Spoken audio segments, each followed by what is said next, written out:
We probably started talking about it as a family when we took him to the doctor and got the diagnosis. But interestingly, even at the doctors, they go through a series of tests to figure out what it's not. It's not that he suffered a stroke or a mini stroke. There's nothing impinging on his brain. They do a ton of tests to figure out what it's not. They then, I think through the process of elimination, realize that if it's not any of the other things that they've tested, it's Alzheimer's. So when we were at the doctor's office when we got the diagnosis, we didn't actually get the diagnosis. We just said, here's all the things that he doesn't have. And we're like, okay, and walked out of the doctor's office. But driving home with my parents, I'd realized, wait a minute, he didn't actually say he had Alzheimer's, does he? So I picked up the phone in the car and called on my drive home and asked, does my father have Alzheimer's? And the doctor was like, I'm sorry if it wasn't clear, but yes, he does, because he doesn't have any of the other items. And that's when we kind of start talking about it with our kids, is that 할아버지 is what we call my dad in Korean, has Alzheimer's. It means things are going to change for us over time. We don't know how fast. We were instructed that things change differently for different people at different speeds. Then we started doing some reading, and it might not be that the kids actually, we sat them down and talked about it, but if I'm talking about it with my mom, my sister, or my brother, or my husband, they're around and can hear and can absorb what's going on. So I think they probably absorbed more from our conversations than us actually sitting down and talking about it as a family. But we try to tell them, because one of the things with Alzheimer's that you keep hearing about is that they're going to forget who you are. And we did talk about that one day, how would you may not recognize who you are, may keep asking who you are.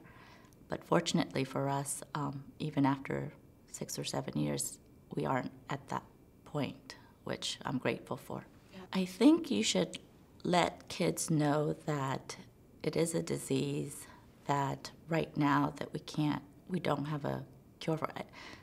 Yes, you don't want to scare the kids with it, but with any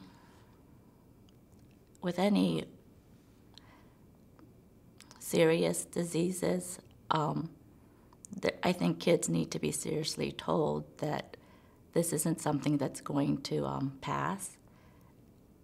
We tried not to tell them that it leads ultimately to death. I think that is a little too much, but we did tell them things in the family is going to change, as opposed, I may not be there as much. I may need to go and help out, which means they need to pick up some of the slack at home. In terms of advice and talking to children about it, I think it's important to let them know that it's not something to be embarrassed about if a family member has it. Whatever embarrassing thing that the person who has it may be doing isn't because they're trying to embarrass you or because they want to do it. They just can't help it. It's the disease that's making them do it. And when kids kind of understand that, I think they can be more understanding in terms of explaining to their friends. There are times when my father walks out of the house with his zipper down, and I think to, especially my teenager, it's quite embarrassing to have a family member walk into the room with their zipper down when their friends are over. But if they can understand that he's not doing that on purpose, that it's part of the disease, that he doesn't remember to put it up, I think it's easier to understand for them and easier to have their friends understand that the disease causes a lot of things for them to do without them even realizing that they're doing it.